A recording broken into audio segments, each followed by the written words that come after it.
नमस्कार दोस्तों, राधे राधे और जय श्री हरि। आज हम बात करने जा रहे हैं उस एकादशी के बारे में जिसे सभी एकादशियों में सबसे श्रेष्ठ माना जाता है, निर्जला एकादशी। लेकिन अक्सर भक्तों के मन में एक सवाल रहता है, इस व्रत का पारण कब करें? क्या दिन में किया जाए या अगले दिन सुबह? अगर गलती हो गई तो क्या दोष लगता है? तो आइए इस वीडियो में जानते हैं निर्जला एकादशी व्रत का सही पारण मुहूर्त, उसका महत्व और कुछ जरूरी नियम भी। निर्जला एकादशी ये व्रत हर साल ज्येष्ठ मास के शुक्ल पक्ष की एकादशी को आता है। इस दिन जल तक ग्रहण नहीं किया जाता, इसीलिए इसे निर्जला कहा जाता है, यानी बिना जल के उपवास। शास्त्रों में कहा गया है कि सर्व एकादशी व्रतानां फलमाप्तं भवेत् ध्रुवम्, निर्जला यह करिष्यतु पूर्णं वर्षं व्रतं यथा।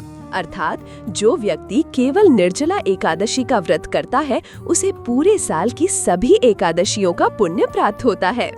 अब बात करते हैं पारण की। पारण का अर्थ होता है व्रत को विधिवत समाप्त करना। निर्जला एकादशी का पारण द्वादशी तिथि में किया जाता है, यानी एकादशी के अगले दिन।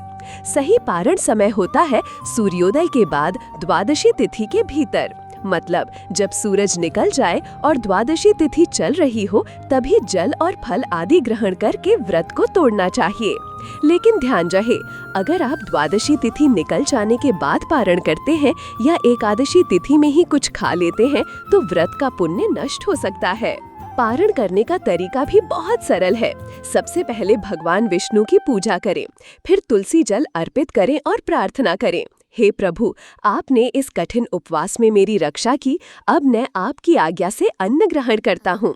इसके बाद फल, जल या सामान्य भोजन से व्रत का पारण करें। कई भक्त सिर्फ जल और फल से ही पारण करते हैं, ये और भी पुण्यदायी होता है।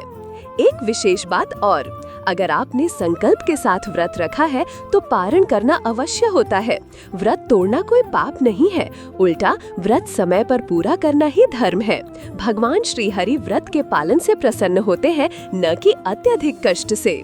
तो दोस्तों, अब जब भी आप निर्जला एकादशी व्रत रखें तो उसका पारण सही समय पर जरूर करें, द्वादशी तिथि में सूर्योदय के बाद। आपका ये छोटा सा ध्यान आपके व्रत को पूर्ण फल देगा और भगवान विष्णु की कृपा सदैव बनी रहेगी। अगर आपको ये जानकारी पसंद आई हो तो वीडियो को लाइक करें, शेयर करें और चैनल को जरूर सब्सक्राइब करें। राधे राधे। फिर मिलेंगे एक नई भक्ति कथा या धार्मिक जानकारी के साथ। जय श्री हरि।